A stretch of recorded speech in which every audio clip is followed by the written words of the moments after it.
Psychic Matters with Ann Théato, the top-ranked spirituality podcast. The animal is essentially sending the energy of what they're trying to communicate. That energy is being translated for me in a way that I can understand through images in my mind's eye or feelings in my body, sometimes also words in my head. Clara had actually been missing for a couple of weeks. Somehow, she'd walk around the roof of the whole apartment building and somehow had fallen off and been missing for a couple of weeks. I just kind of called out to Clara with all my heart. And then that night, she somehow showed up at the doorstep, dirty, very skinny. And to me, that just kind of showed that type of bond, I guess we had. Most of the time, you probably are actually already communicating with your animal, because when we are talking out loud to our animals, or even in our minds, we're sending naturally the energy of what we're trying to communicate to them.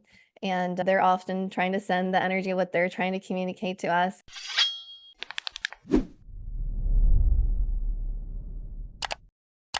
Today, I am delighted to welcome Thea Strom to the show.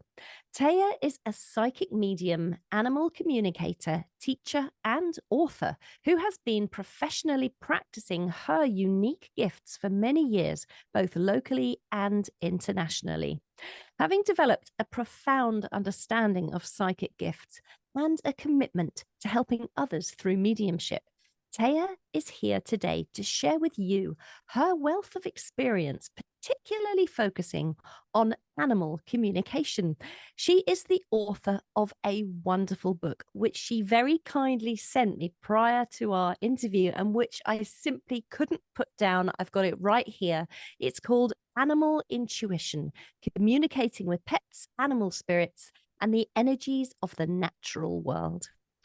And in the studio today, she's going to be helping you to discover how to connect with all animals, both your own pets and animals out in the wild. Thea Strom, welcome to Psychic Matters. Thank you so much for having me, and what a lovely introduction. It's great. Thank you so much for making time to spend with us today, Thea. We really, really appreciate it.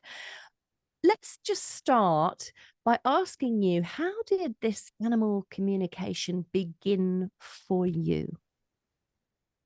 So I was always very interested in this sort of work, whether it was just psychics, mediums. When I was growing up, I wasn't even aware that animal communication was a thing, but I was always drawn kind of into the world of metaphysics. And I was always free to explore it, as I luckily wasn't from a religious family or any of that. So I kind of was free to do whatever within the world of metaphysics. And so I, as a child and as a teen, I went to metaphysical fairs a lot, read a lot of books about these things. And even though I was very interested in this sort of thing, I had never had any particularly significant experiences with it. And when I was little, I know you hear a lot about, for example, mediums who, when they were a child, they see their past grandma at the end of their bed. I never had those types of experiences myself. And so I took that to mean that maybe I couldn't do this as any kind of work myself. But despite that, I was always felt very pulled to it and kept up with my interest in it. I read books, like I said, and so on. Then when I was around 18, I was diagnosed with bipolar disorder type 2, which in retrospect probably was a misdiagnosis. But at the time, I tried meds for it. I was on medications for about a year, and they really weren't working for me very well. So I decided to approach it from a more holistic perspective. And so I continued therapy and things like that, but also I started to take meditation much more seriously. And when I did that, I started to have a couple of odd experiences of visits from random spirits in the middle of the night. And these were totally unsolicited visits from spirits, and it freaked me out to the point where I started to think maybe it was a good idea to take a class in mediumship or something like that, to see if I could learn to control it somehow. And so I started to develop my mediumship abilities initially, and also psychic abilities. started to go to classes and practice circles. And as for the animal communication, I've always adored animals, always felt like I had a deep connection to them all my life. But again, no big experiences with it until I had started to develop my mediumship and psychic abilities. And so, in that time period in which I was learning, we had just adopted a kitten. My husband and I had only ever had grazers in the past, so cats who would just eat a little bit throughout the day and stop when they were full. Right. And so we had adopted this kitten. I was out one day doing errands and I happened to be driving by our apartment. And as I was driving by, I saw an image in my mind's eye of an empty food bowl. And I heard the words, "I'm hungry."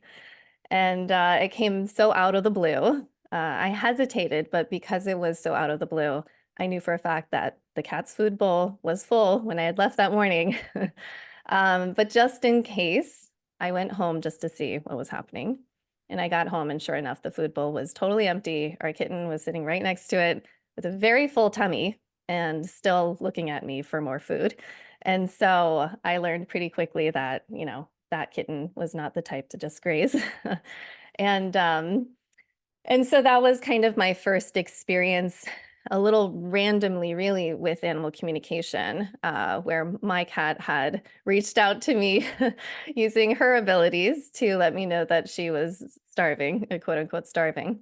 And so that kind of caught my attention. And throughout my mediumship practice, I had the opportunity to try out animal communication on my own initiative, where I joined a practice circle, tried it out, tried connecting to somebody else's dog, and it felt so natural to me.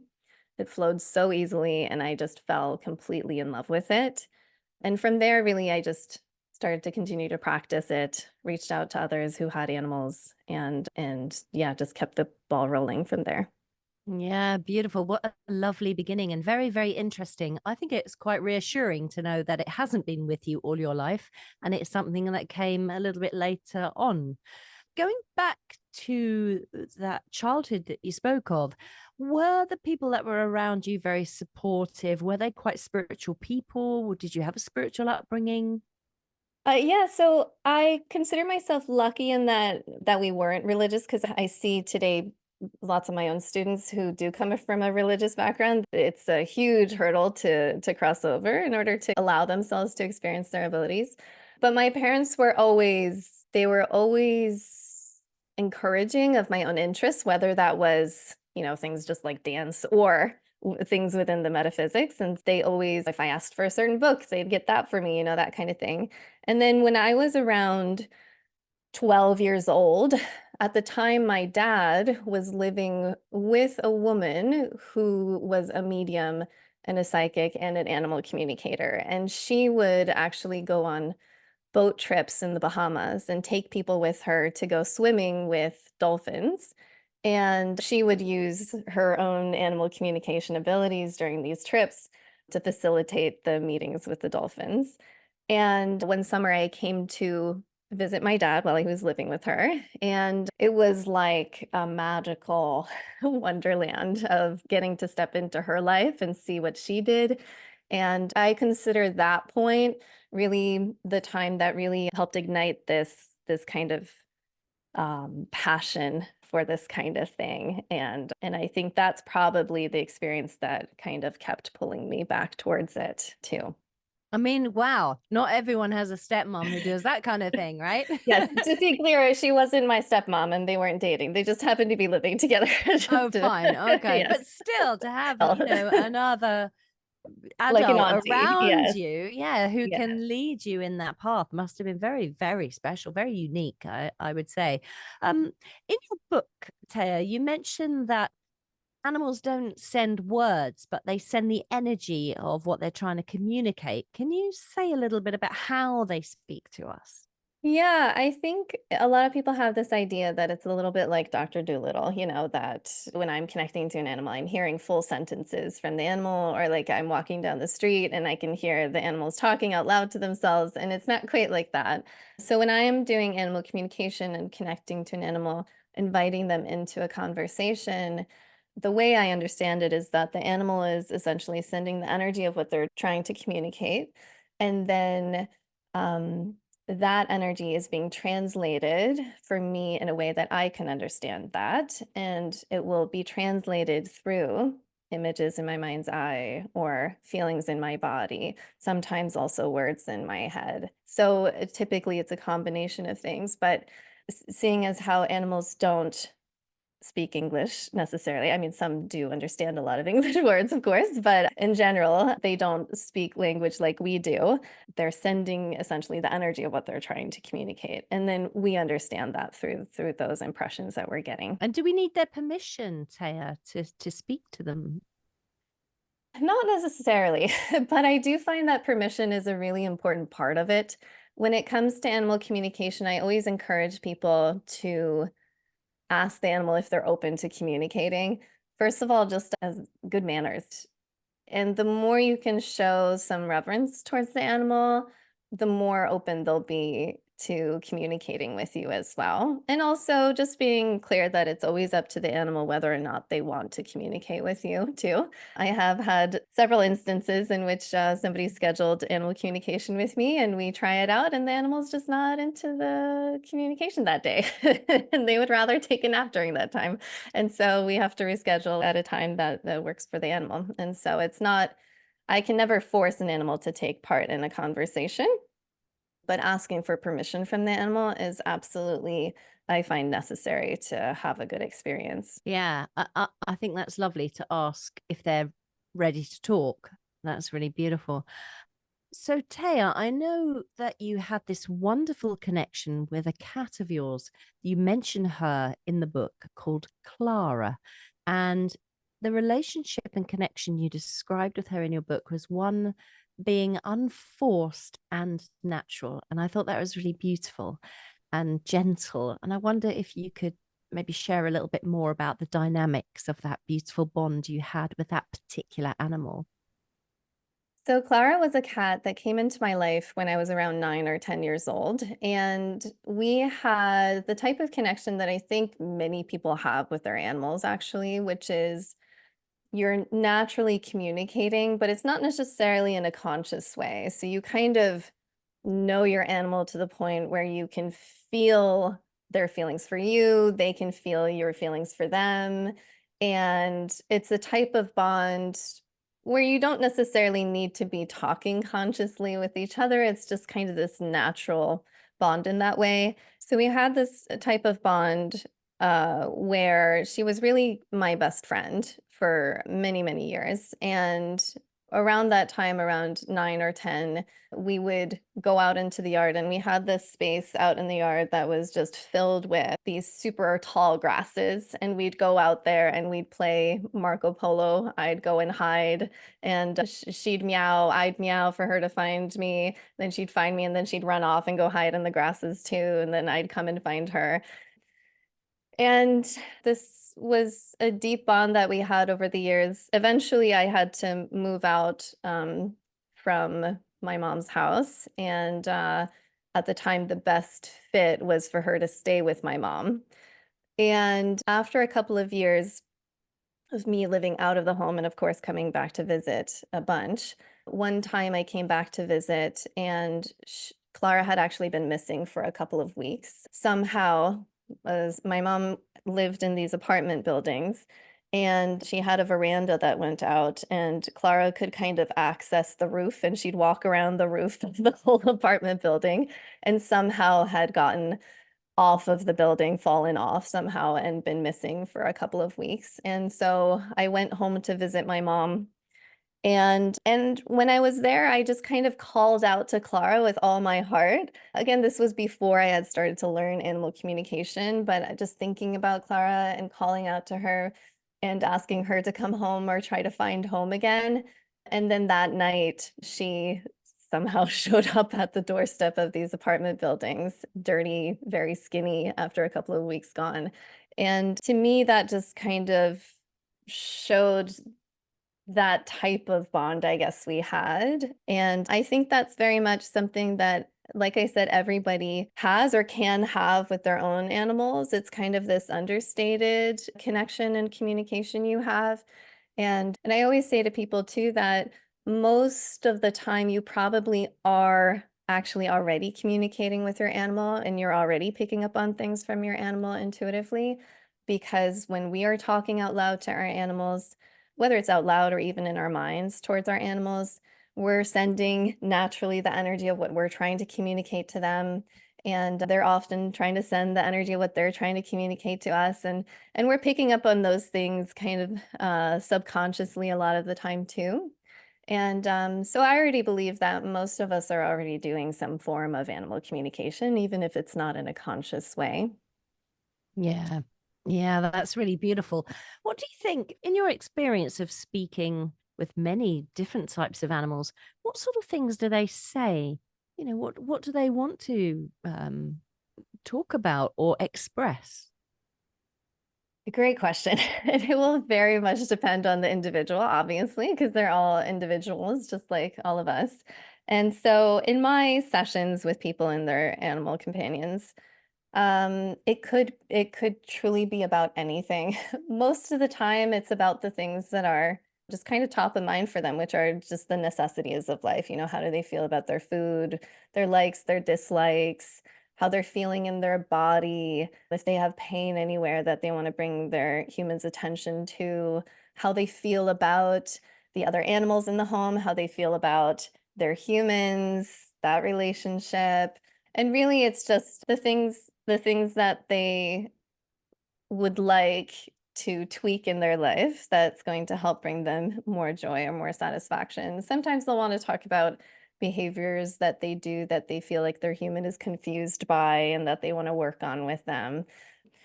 So it could really be anything that's important for them to talk about, you know? So. Yeah.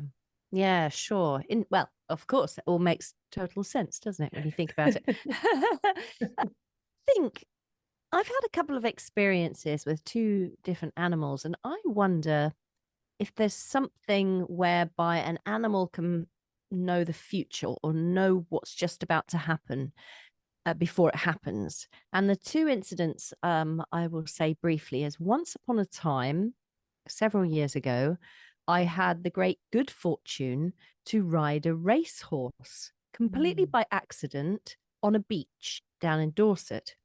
And I don't know what I was doing on a racehorse down in Dorset on the beach. I mean, I'm not exactly a brilliant rider. I can just about hold on at a fast trot. And this racehorse was so responsive. I just had to think something and it responded before I gave it the aid, you know, to ask what I Mhm. wanted it to do. And Mm. I found that absolutely fascinating that it knew what I wanted before I announced it myself, before I had even fully formed the thought of what I was about to ask. And Mhm. then the second example is my little dog. I've got a little Yorkshire Terrier called Fwelyn, which is a Gaelic Irish name for little wolf. And I've recently bought a camper van, Taya, and put a little box in there. It's a proper car seat for a small dog, but it's in a box shape. And she was so excited the minute this car seat came. And every time I go to the camper van, which has just been parked on the drive for a long, long time, it's as if she knows there are all these adventures ahead and she can't wait to get into that box every time I go outside, even before the camper van had ever left the drive for the first time with her in it. Yes. What do you think about that? Anna? Yeah. I think this is a great example of the fact that as humans, we tend to broadcast our thoughts. I find whether we mean to or not, you know, if you're thinking about the camper van and you're thinking about, oh, what places do you want to go, and how Mm. you're excited you're about bringing your lovely little wolf with you. Yeah, yeah. And I have no doubt that your dog has then been picking up on a lot of those thoughts. And I find some people just naturally kind of throw their thoughts out into the ether around them, and some are maybe a little bit more contained with their thoughts. But a lot of the time, an animal in sessions with me, an animal will reference something that their human has only thought about, but hasn't actually told their animal or even like gotten into the stages of planning the thing that they've been thinking about. And that happens quite a bit. And this is also why I say to people that it's really hard to keep a secret from an animal, you know? And so it's always best to just be very honest with your animal about things. If you're trying to keep a secret, most likely you're not keeping it a secret. Yeah, that makes sense as well, because they would be able to pick up from our auric field, I suppose, everything that's going on for us, whether it's a good thing or not so good thing.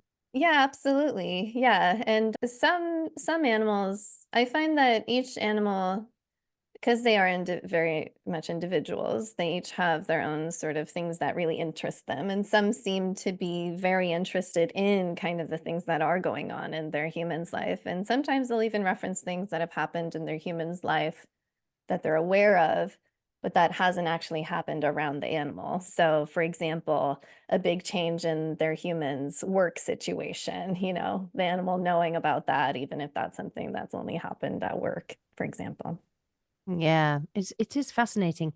I've also been looking at this little robin outside on the grass, who seems to have made a home in the garden here somewhere. And there's something, I almost feel an affinity to this robin. I don't know why, but they're cute, aren't they? Little robins, they're Sure. beautiful.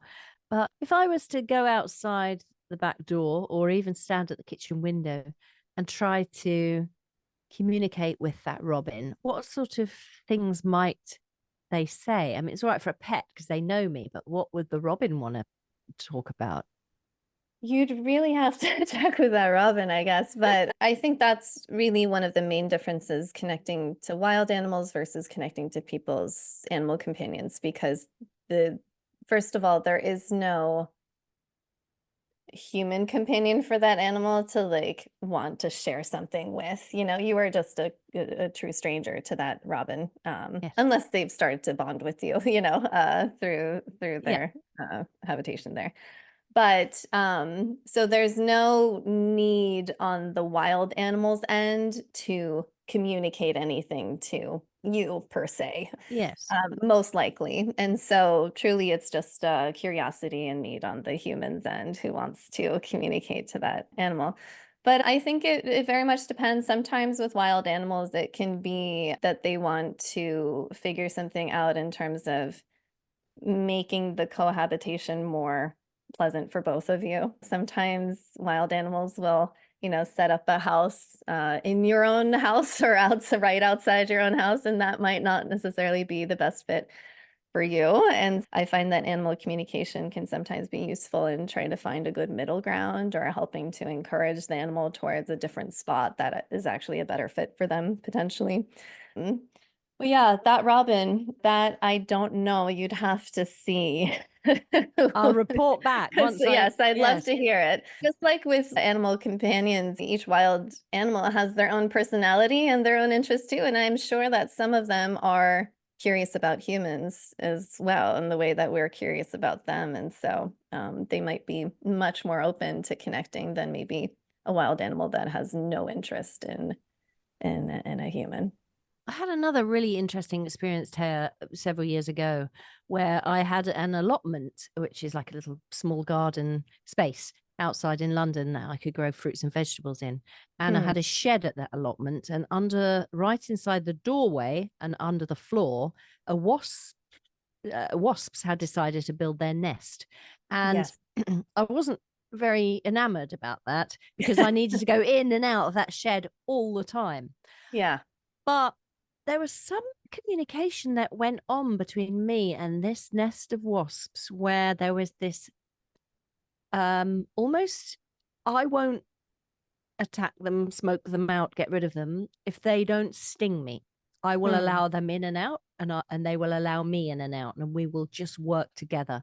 And that's Hmm. exactly what I did. I just made sure I wasn't in the flight path of when they were coming in and out. Hmm. But all of that summer, Taya, I didn't get stung. They didn't bother me. I Mm, didn't bother them. And we were, inches from each other for the whole mm. summer. I found that fascinating.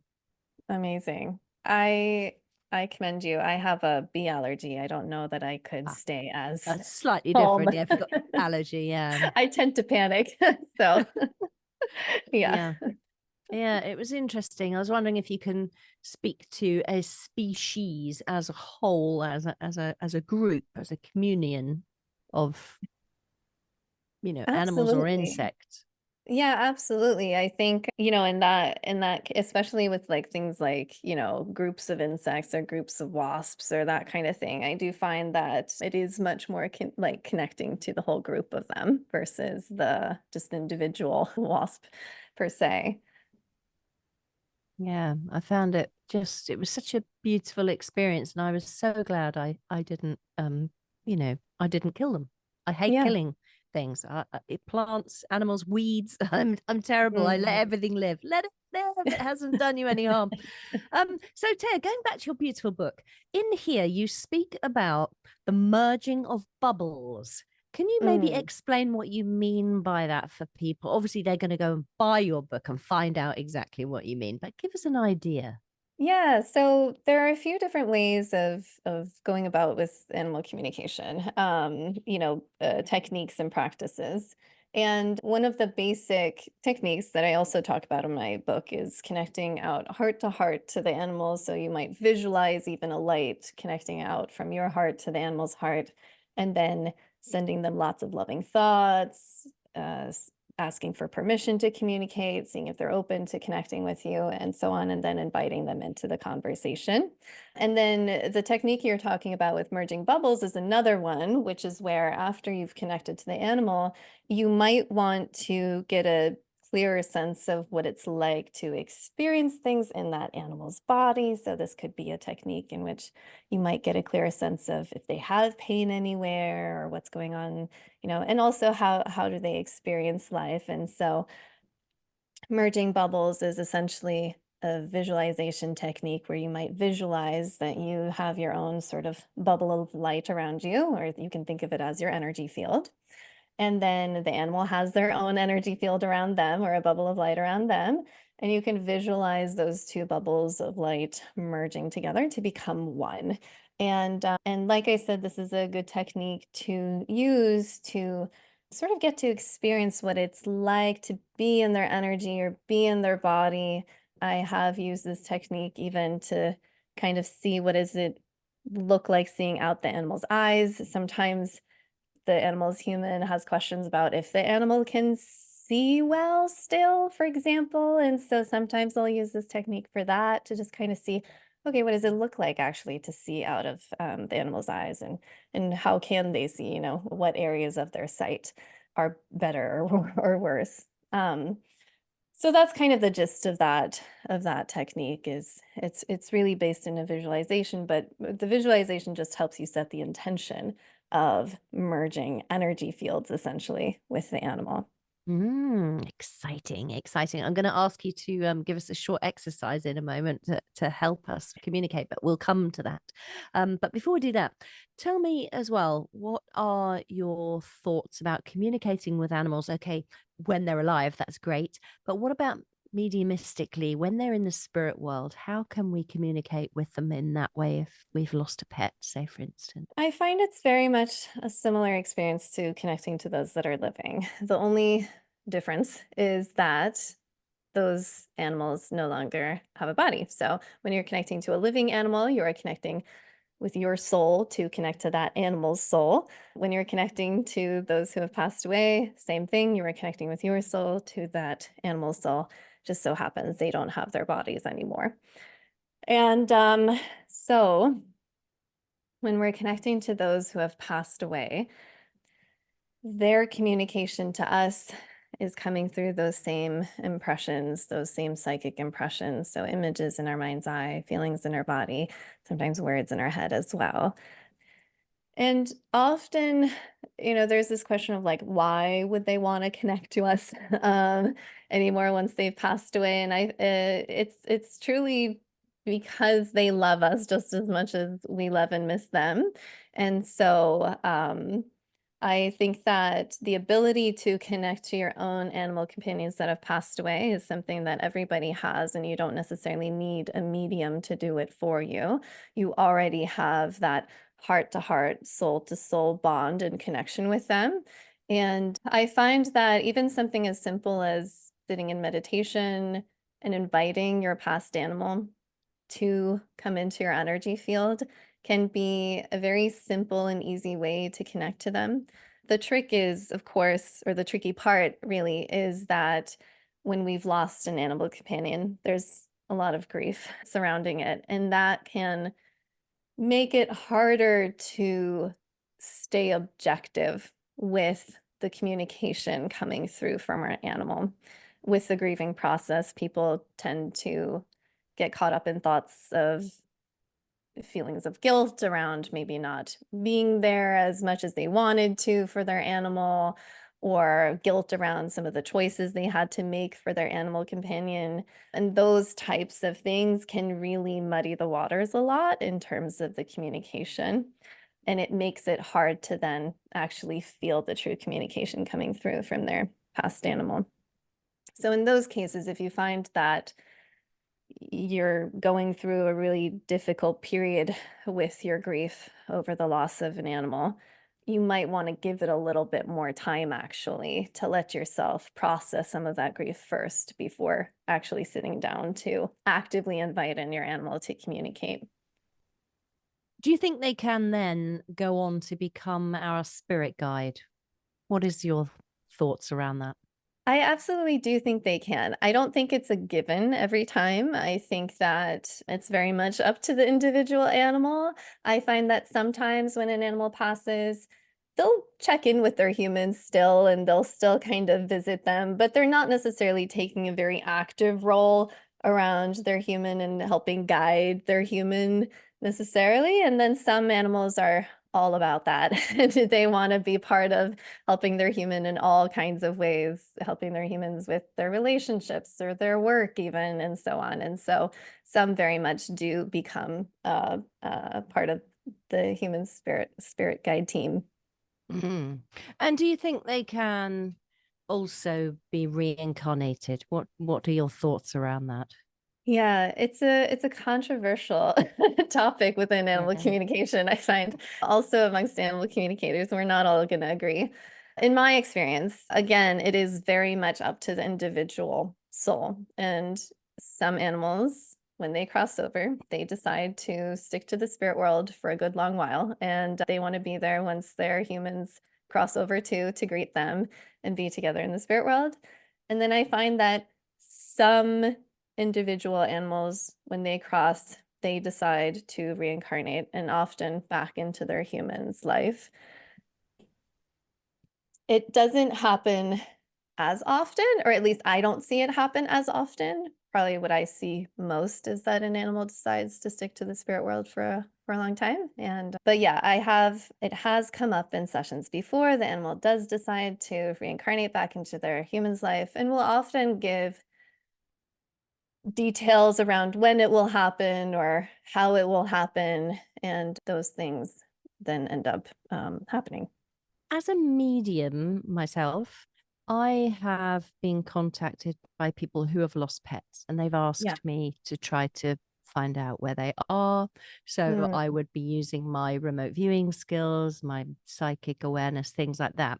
Now, I worked with a lady once. I'm just interested in what you think about this sure. because I wasn't quite sure where I was with my own work here, but she'd lost a parrot or a parakeet. I can't remember exactly, but I know it was a bird that she absolutely adored. It had flown out of the window one day when the window was open. She wasn't aware, and it had flown away and it hadn't returned. Now, I managed to communicate with that animal, bird, and brought through some really interesting evidence of its cage, what was next to it, its favorite toy, what it liked to eat, its daily routine, things like that. Very interesting. But her question was, is my parrot, let's call it a parrot, is my parrot still alive? And Hmm. I couldn't make the difference between, I'm not sure if I'm picking this up psychically or whether this animal is in the spirit world. What are your feelings on that? Yeah, it's one of the biggest questions people have, and it is a tricky thing to distinguish. You're asking like how to distinguish between, was I picking it up psychically, or was it the animal past and communicating this to you? But then there's also the third option, which is the animal be still being living and actively communicating that to you as well. And so what I find is that, yeah, it can be even hard for me to distinguish, is this animal living or is this animal past actually? It And felt for me so, because, sorry to interrupt you, but yeah, because I work with mediumship all the time, I yes, know very much when I've got a spirit communicator, a human being who's passed away, who's standing with me. I know that feeling. yeah, And sometimes I know it with an animal, they're definitely passed. But in this particular case, I really did think the parrot was alive. And that's what I yeah. said. My great feeling is it's still alive. Mhm. Afterwards, I thought, oh my goodness, what if I'm picking that up in a different way? So that's what I'm asking. Yeah, yeah. It's a tricky thing. So I find that, kind of like you're saying with mediumship, there's a certain feeling to that where that soul is actively kind of present around you, and it often feels a certain way. But there are certain things about it where I can't speak to, because I don't tend to connect psychically on this topic, per se. It's either in like communicating with a living animal or communicating with a past animal. So when I'm communicating with a living animal that's missing, often it can feel like I am sending my energy out to connect to that animal, versus when they're past, it's like they're coming to me, and they're present in my own energy field. Um, I don't know if Say that more makes about any. no, duh, Yeah, that's not it's making sense. Say a little okay. more about that. Just Yeah. explain it a little more.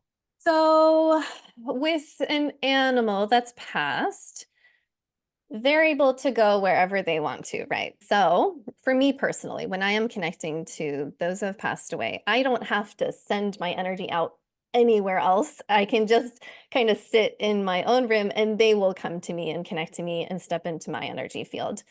That does not happen with a living animal. Typically, it's almost like I have to ring that animal up. I have to kind of send out my signal to that animal, say, "Hello, my name's Taya. I'm an animal communicator. Your human has asked me to connect to you." So for me, it can feel a little bit different in that way. And the other thing is that I also often think of it a little bit in shamanic terms, I guess. I'm not at all any kind of expert on it, but kind of this thinking of the different worlds, the middle world, upper Yes. world, lower world, So I kind of think of the spirit world as above me, even if it's all around me, I know. Yes. And the living world is very much kind of that outward connection, horizontally out around me. And so that's a little bit also how I distinguish where I'm placing my awareness when I'm connecting to a living animal versus one that's passed. So if I'm trying to distinguish if an animal that's lost, if they're living or past, I can kind of feel, am I drawn to the spirit world, or am I drawn actually to the living world that's kind of horizontally out around me? Yeah, yeah, I totally understand now what you're Yeah. saying. And actually, when I think back on my feelings on that particular case, yes, that animal was alive in that case. Yeah, yeah. And just in general, talking about lost animals, I find that often, not always, but often an animal that is missing will be going through a lot of anxiety in the moment, unless they've been found and are just happily living their life in a different situation. That could also be the case, in which case they're not probably not going to be in that sort of anxious state. So for me, typically, if the animal's lost and they're living, they're in a kind of high anxiety state, I can feel that. And we're just focusing on details that are going to help find that animal.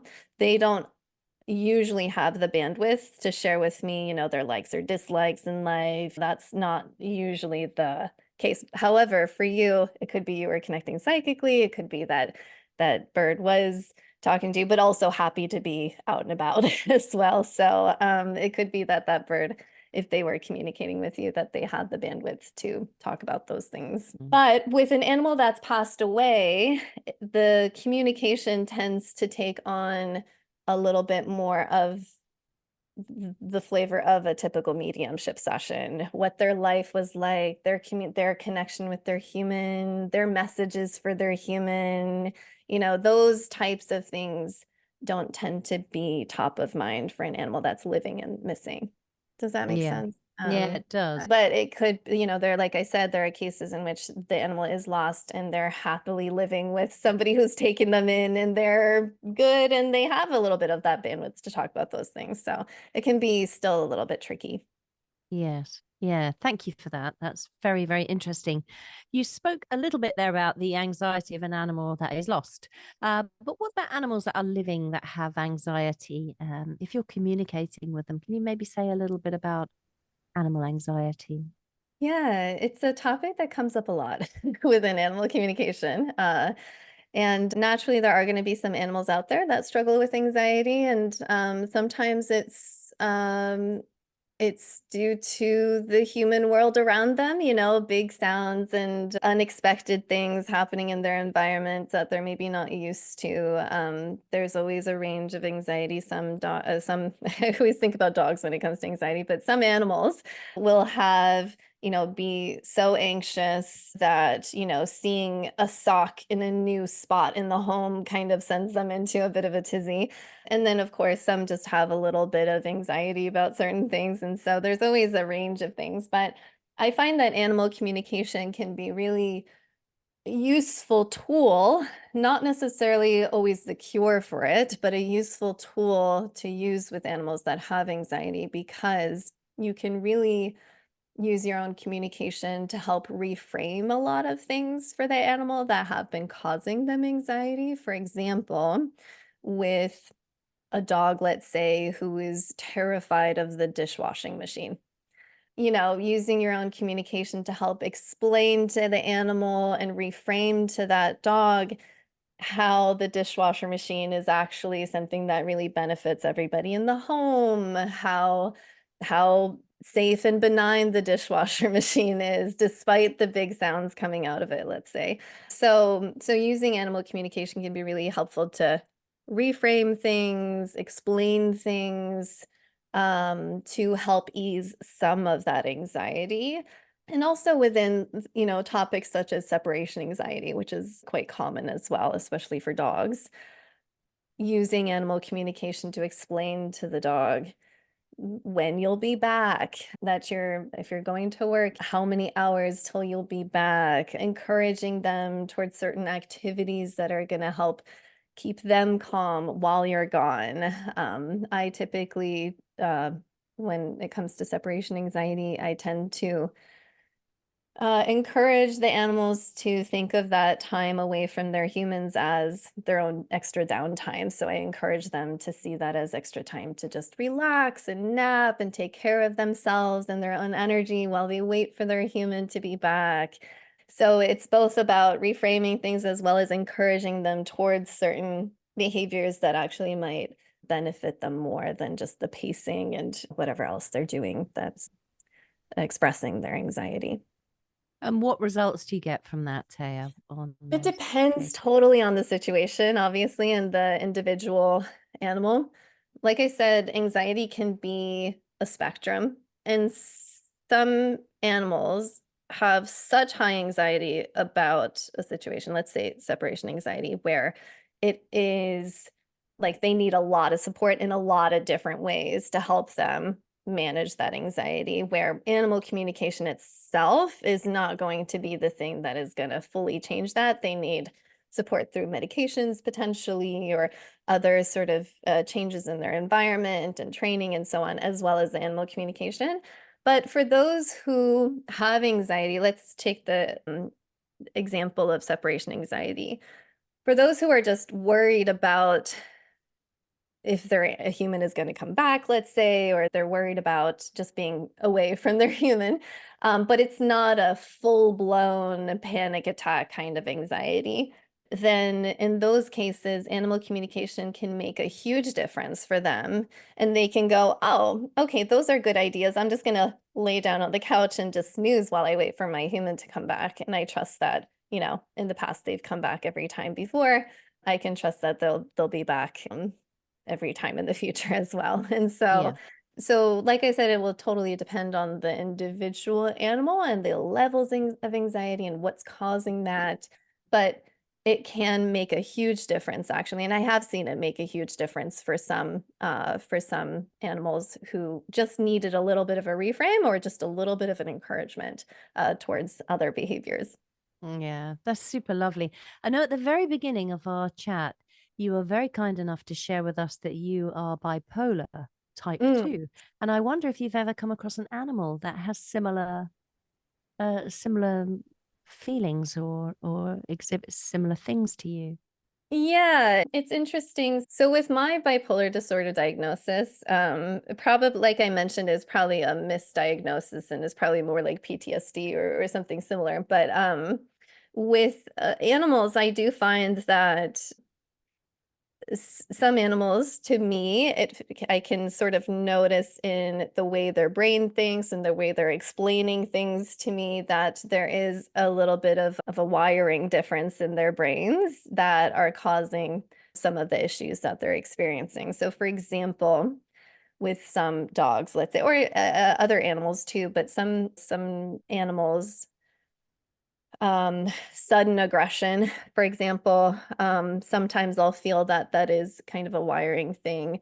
Aggression could be many things and often is related to pain in their body. But I can notice that sometimes in the way they communicate with me, when they share with me kind of the feeling of how their brain is working. Let's take the example of a dog that's kind of experiencing a lot of sudden aggression that comes out of the blue. They might be able to explain to me that for them, it feels like it comes out of the blue too. And like it's not necessarily triggered by anything around them, but it just kind of happens for them mentally. So, absolutely, I do think many different animals can experience mental health issues. Absolutely. Very, very interesting.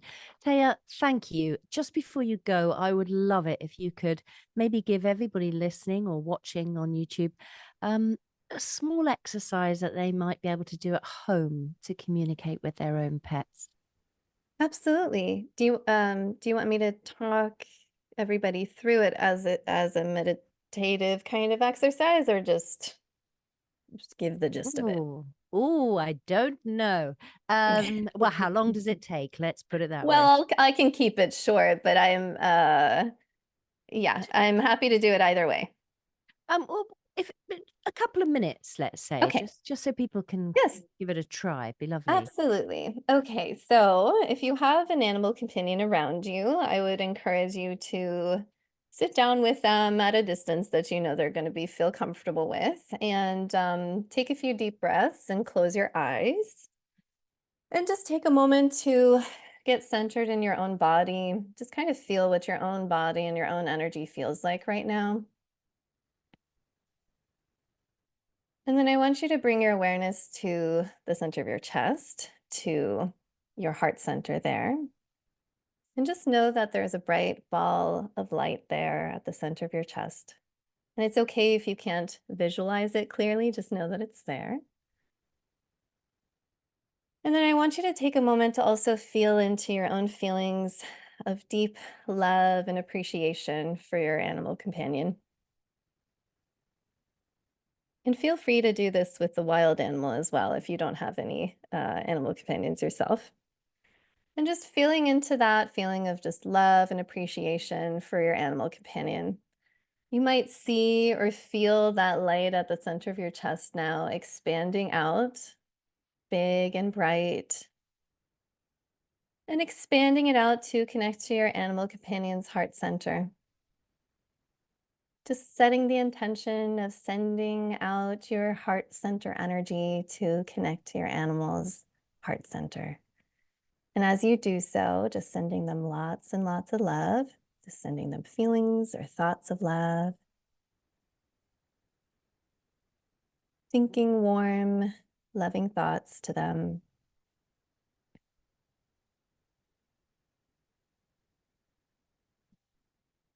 And if you can also mentally ask them if they'd be open to connect with you and potentially communicate with you as well. So just sending them those thoughts and questions mentally is enough.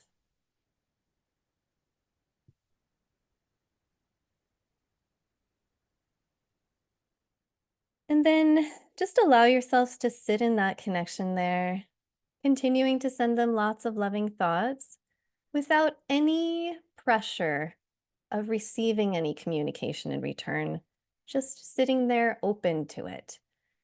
And I just want you to sit there and notice any impressions you get visually in your mind, maybe hearing sounds or words in your head, or any subtle feelings in your body. Just noticing those and accepting those without having to overthink it. Just allowing whatever comes through to be. And if you're not noticing any impressions, that's okay too. Just sitting there with that connection with your animal companion. And I would encourage you to sit there for a little bit, for however long feels comfortable for you. And when you're ready, you can thank your animal for connecting with you. And you might see that connection between your hearts kind of fall away. And then you can just go about your day. And I would say this is a good exercise to do regularly with your animal. And again, without any pressure on yourself or your animal companion about actually communicating or receiving communication, just allowing it to be a natural experience. Whatever happens, just allowing it to happen. And then eventually you might find that your animal opens up more and more with you. You might start to feel like you're getting some impressions from them over time. Beautiful. Thank you, Taya. That's so lovely to have something to work with. I'm sure everybody is so appreciative. Tell us, where can everybody purchase your wonderful book? They can purchase it most places that sell books. So Amazon, they can find it, as well as Barnes and Noble if they're in the US. And then I do know some smaller bookshops have it as well. They can also find it or find the links to purchase it on my website as well, which is theahealer.com. So TheaHealer.com. Perfect. And what else are you offering on your website, Taya? Have you got courses coming up or do you do private sittings? I do private sittings, but I also teach quite a bit. And so I typically teach animal communication a couple of times a year online. If anybody's local to the Portland, Oregon area, I do have some in-person classes coming up at some horse sanctuaries. And so, but I am very passionate about teaching. And so that is definitely something they can find information about as well on my website. Fabulous. And are you doing private sittings for people? I am. I have a bit of a wait list for new clients currently, just so that I can, with animal communication, often people like to kind of do some check-ins with their animals, once a year or so. And so I have to keep a little bit of space for return clients as well. Yeah. So, but yes, I have a wait list that people could sign up for on my website as well. Perfect, perfect, perfect. Well, Taya, thank you so very, very much for coming on to the show and telling us all about your work and everything that you know and sharing your knowledge so generously. It's been really beautiful speaking to you. Thank you so much for having me. It's been lovely to share all these things with you, and I've really enjoyed hearing your own experiences too. You have been watching the Psychic Matters podcast with Ann Théato, the only podcast to push forward the boundaries of human consciousness to redefine the significance of living. Subscribe now so you don't miss future episodes.